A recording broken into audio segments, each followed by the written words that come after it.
Hello everyone, welcome to our channel. সকালবেলা উঠে দেখি মার ঠাকুর ঘর সারা হয়ে গেছে। তারপর মা বললো স্নান করে নিতে, তাই আমিও স্নান করে নিলাম।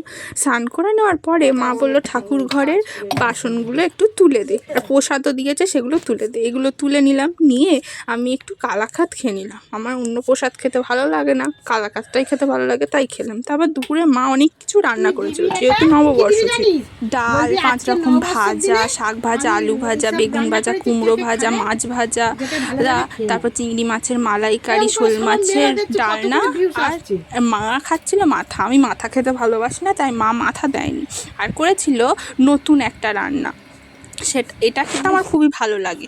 নতুন রান্না করেছিল, তারপর খাওয়া হয়ে গেছে। এবার বিকেলবেলা উঠে একটু তরমুজ খেলাম। তারপরে আমাদের এখানে গোষ্ঠ হয়, তাই আমরা সেজে গুজে রেডি হয়ে নিলাম। মা আর আমি দুজনে বেরিয়ে পড়লাম। কিরকম লাগছে আমাকে কমেন্ট করে জানাবেন কিন্তু। তারপর বেরিয়ে গেলাম। তারপরে একটা ঠাকুরের সাথে আমরা নাচতে নাচতে সবাই মিলে চলে গেলাম সেই গোষ্ঠ মেলাতে। খুবই মজা হয়েছিল যেতে যেতে। সবাই মিলে নাচছিল, আমি নাচছিলাম না, সবাই নাচছিল, দেখতে খুব ভালোও লাগছিল। চলে এসেছি গোষ্ঠ মেলায়। দেখুন কত ভিড়, প্রচুর ভিড় হয়েছে। অন্য বছরের থেকে এবছর একটু বেশি ভিড় হয়েছে। আর কত ঠাকুরও আসে, তার সাথে লোকজনও আসে। আর মন্দিরটাও খুব সুন্দর লাইটিং দিয়ে সাজিয়েছে, ভালো লাগে দেখতে।